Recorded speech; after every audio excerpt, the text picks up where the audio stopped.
Recently, many players online have posted videos claiming to have built the highest base in Minecraft, but the problem is most of them built it in creative mode. Moreover, many of their structures don't even have basic interior facilities. How can this be considered a real base? So today, player Carlos decided to challenge the limits. He will not only build a base starting from the bedrock layer all the way up to the maximum build height, but he will also use a mysterious little trick that allows the base to break through the height limit. Of course, interior facilities are also essential. Each floor will have a unique purpose. For example, bedrooms, kitchen, cobblestone generator, experience, farm, brewing room, and bathroom, etc. There is even a dedicated floor for handling trash. In short, this space is fully functional and has everything you need. The first step is to dig a large pit all the way down to the bedrock layer, but if it is done entirely by manual digging, it would take a very long time. To quickly excavate this pit, Carlos decided to build a TNT duplicator. I believe everyone knows how this thing works. It allows TNT to be duplicated over and over again. This makes digging much more convenient. Then copy several more of these machines. Finally, just turn them all on. After 10 minutes have passed, TNT exploded near the water source, so Carlos started using sponges to clean up all the water. This way it won't interfere with the machine's operation. After about 20 minutes, half of the pit has been excavated. Now just dismantle and lower the height of the TNT duplicator. Then let the machine run for another 20 minutes. A huge crater was blasted out just like that. Now go to the base and get some blocks. Then you can start building the world's tallest base in the middle of the crater. This is the initial size envisioned by Carlos. He plans to build as high as possible. This way the interior space of the base will be very large. So the best method is to build layer by layer. Starting from the bottom layer first, Carlos wants to add some basic facilities like bedrooms and a kitchen. But as it goes upward, things in the floors will become increasingly absurd and better. For example, experience farms, vaults, wireless potion brewers, even launchers that can quickly propel you out of the base. For the first floor, building a bedroom would be ideal. Lay down carpets to make it look more comfortable. Use black concrete to create a television that can be watched from bed. Add some realistic speakers. Finally, decorate with items like bookshelves. The first floor is now complete. At this moment, Carlos suddenly regretted building the bedroom on the first floor, because from here, he could see many annoying creatures outside. So Carlos decided to take a short nap to respawn them on the back wall of the base. Also, place ladders to connect all floors. Now construction of the second floor can begin. This floor will be used as the kitchen. Carlos decided. First, gather a bunch of items that might be needed later. Build the countertop with blocks. Then add barrels like cabinets on the sides. The middle area is where you cook food. Place an iron trapdoor above the campfire, just like a stove. The whole setup resembles a barbecue grill. Make the base as detailed and perfect as possible. Look at this kitchen. There is a trash can, sink, cup holder, recipe, everything you could want. Carlos is building a small restaurant on the third floor. This is also relatively simple. In the middle is the dining table. Then place the food on the table, using flower pots as cups. Then there is the trash can. And of course, the lights. Looks pretty good. Keep building upward. Carlos just realized he needs a place to store all the food, just like a pantry. First, make a campfire. Then stack them like this. When you extinguish the campfire with a shovel, the top can be used to store food. Place some barrels nearby for storing food that can be placed on the campfire. Add some hanging meat. The pantry is now considered completed. Next is the fifth floor. Carlos decides to polish the floor first, because this room is the restroom everyone will use. After building the toilet, also need to build a shower here, so you can walk in here to take a shower. Add the glass panels. This way the water won't overflow. Then comes the shower head. Carlos also added red to the roof. This will add a lot of ambience. A sink needs to be placed here for hand washing. Expand the space. Add some greenery on both sides. Finally, the indispensable mirror to put the finishing touch on the bathroom. Carlos decided to add some more lighting. And the floor made from living coral. Carlos has now built 5 floors, but it is still in the deep bedrock layer. Carlos decided to make the 6th floor the living room. First, build a simple sofa with blocks. Lay some beautiful flooring on the ground. And of course, a large-sized television. There should also be a fireplace and a lamp in the corner. The 7th floor is the armor storage. Used to store extra armor. Carlos simply created a wardrobe-like space. It looks passable, although he doesn't have extra armor right now, but there might be plenty later. The 8th floor is the storage room. This is essential for every base. Just place a bunch of chests to make it look more aesthetically pleasing. You can add some small details, such as slabs. Adding barrels on top like this also looks better. This provides more extra storage space. The 9th floor will be the place to store shulker boxes. Carlos wants this room to look industrial. Use scaffolding to create a shelf shape. Just place the extra shulker boxes on it. On the 10th floor, Carlos decided to make an enchantment room, so he needs an enchantment table and some bookshelves. Place the enchantment table and bookshelves together. This allows for obtaining max level enchantments. For decoration, just placing a lectern will suffice. The next level is super easy. Carlos first crafted a large number of anvils out of iron, because what he was building was a blacksmith room. He just needed to place enough anvils inside. The last infrastructure is the nether portal room. This allows free access to the nether, although the portal seems a bit too wide. But that doesn't matter. Carlos went straight to the nether to collect various blocks to decorate the floor of the nether portal room. When the 12th floor is completed, this base is already 60 blocks high. The base now has all the basic necessities players need. It is time to fill the interior with more complex and stronger facilities. For example, you can AFK stone farming here. Grind experience to repair tools and armor. Gym. Elytra launcher. Basically everything you can think of. Anything useful for the base will be included. Carlos first started building from the recreational facilities floor.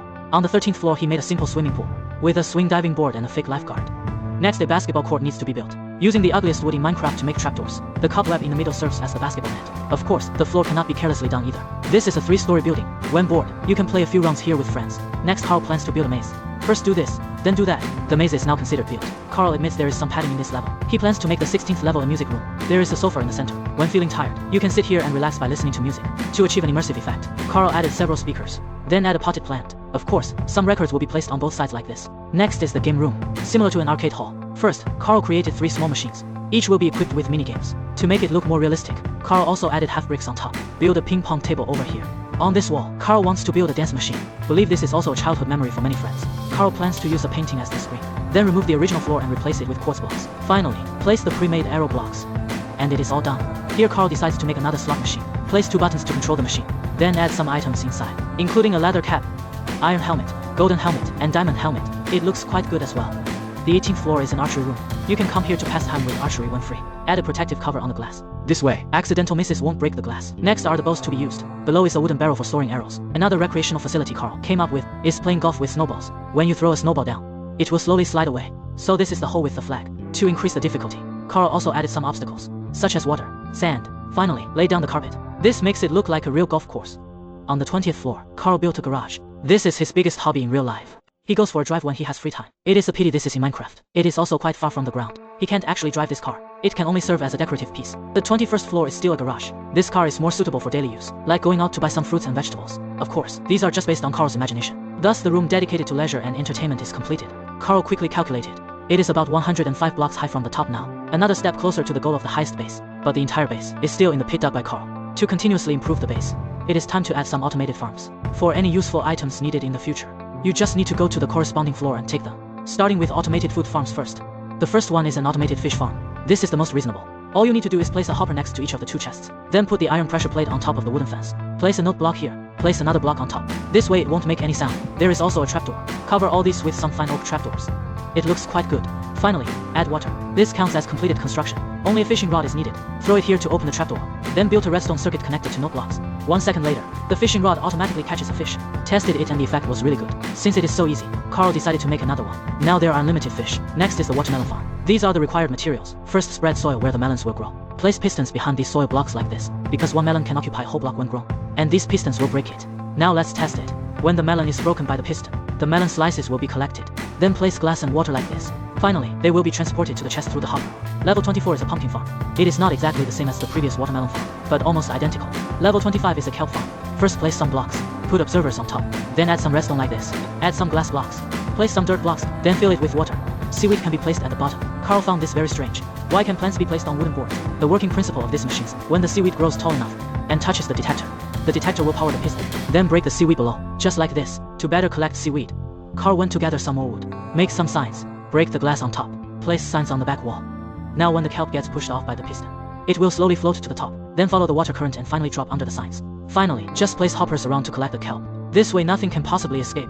Only then did Carl notice the base had finally emerged above ground. I believe it won't be long now before it soars into the sky. Next to build is a sugarcane farm, because sugarcane can be used to make sugar. The design of this machine is almost identical to the kelp machine. Both use the same pistons and observers, waiting for the sugarcane to grow tall before being automatically harvested. Next is the cocoa bean farm. It operates by planting cocoa beans on a row of jungle wood, with pistons placed on both sides. Then place a button to control the piston. Once these cocoa beans are fully mature, you just need to press the button and it is done. The next level is the vine farm. This farm is much simpler to build. Place a row of logs on each side, then just place vines like this. The next level is the multi-crop farm. Carl thinks automated farming isn't necessary here. After all, who needs an automatic potato farm? So he simply built a support with mud blocks, planted potatoes on each layer respectively, carrots and wheat, then went to the nether to get some soul sand. This soul sand will be used to grow netherwort, and planted some different saplings at the bottom. There is no other way due to limited space. For the final automated food farm, Carl wanted to eat something more nutritious, although he now has things like carrots. But you know, these foods only add a tiny bit of satiety. So he decided to build an automatic chicken farm. Requires the use of chests, hoppers, dispensers, redstone comparators, repeaters, redstone dust, and some stepping stones and lava. First, place a chest and a hopper. All the chicks will fall onto this hopper. Then the drops will go into the chest. This dispenser will shoot eggs to hatch chicks, to keep the chickens inside. Carl also built a barrier. Using glass, connect redstone behind the dispenser. To make the eggs enter the dispenser, place the hopper like this. Finally, surround the device with blocks and it is done. Fill the funnel with eggs. The more chickens the better, because that means more eggs will be laid. The final step is to place lava here. Now this machine can produce chicken in unlimited quantities. Now the base has 9 floors just for the food farm, except for the vine room, because this thing really isn't edible. After solving the food problem, Carl continued upward to build an automatic material farm.